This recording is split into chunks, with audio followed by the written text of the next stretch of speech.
Hello, this is some guy in Hawaii, and this is the first of a series of videos I never thought I'd make because we are talking about reasons to go back to Tiny Tina's Wonderlands, not someplace I expected to be 4 to 6 months ago.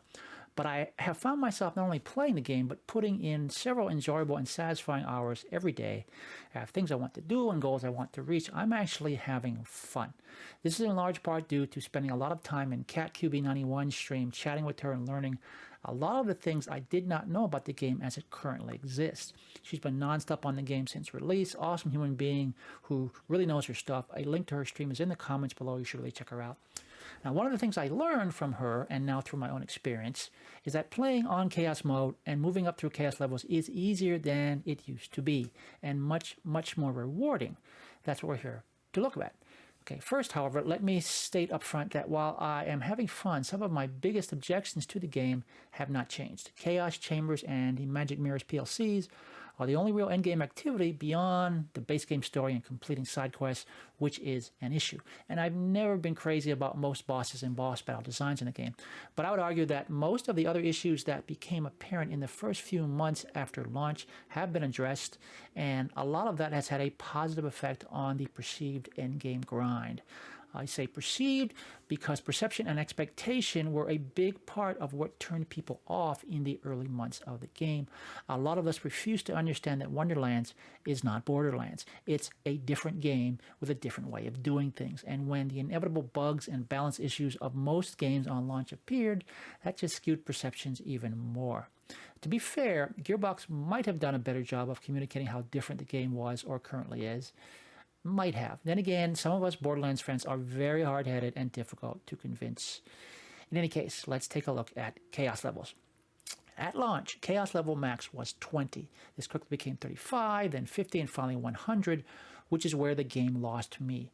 The boost to enemy hit point and damage were high enough at 35, given my game knowledge at the time, that the thought of handling Chaos 50 seemed a real challenge, and the idea of doubling that difficulty for Chaos 100 seemed absolutely ridiculous.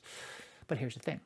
When Gearbox raised the Chaos level max from 50 to 100, they did not scale up the hit points and damage as they did from 1 to 50. They stretched it out. Okay, I don't have HP and damage data from when the max was Chaos 50, but I do have it from max 35. This is a condensed table showing stats at various Chaos levels.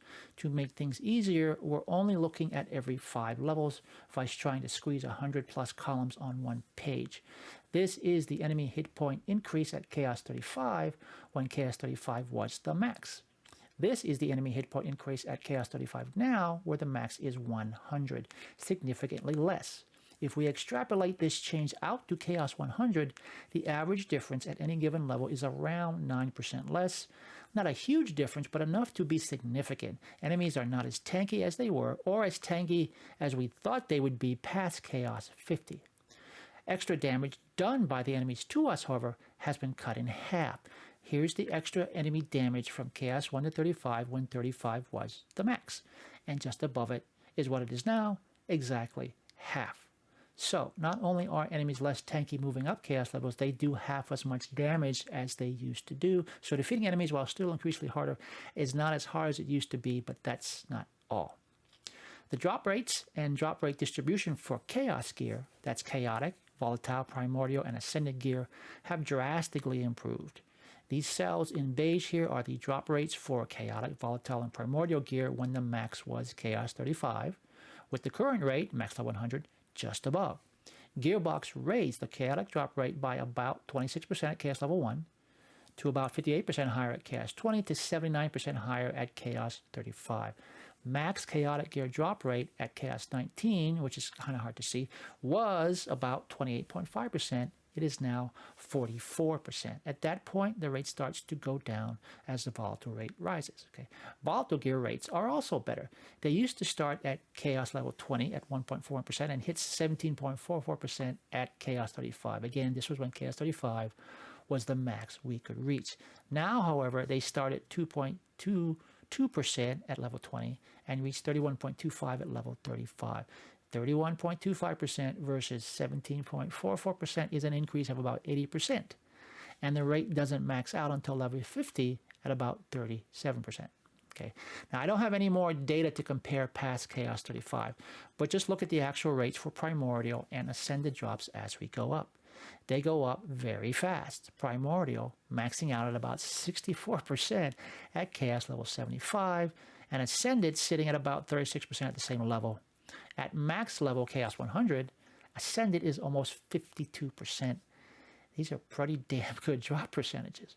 Additionally, if we look at the rate at which chaotic gear drop rates used to go down, it was very gradual. The implication here is that chaotic gear under the old system continued to drop well into the 70s and perhaps 80s of chaos levels.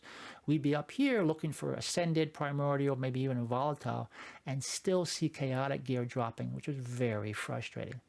Now though, chaotic gear disappears after level 63, and Volatile stops dropping after level 75. Starting at level 75, the only chaos gear we will see is Primordial or Ascended. And from 75 on up, the odds are about 50-50 that any given drop will be either Ascended or Primordial. And these drop rates do not take into account loot luck, something that we will cover in a later video when we talk about how we, the players, can actually control our drops and drop pools and even drop rates. Okay. For now, to summarize, playing at or moving up chaos levels is now somewhat easier than it used to be and much more rewarding than it used to be. And that, if you ask me, is a pretty good reason to come back and try Wonderlands again.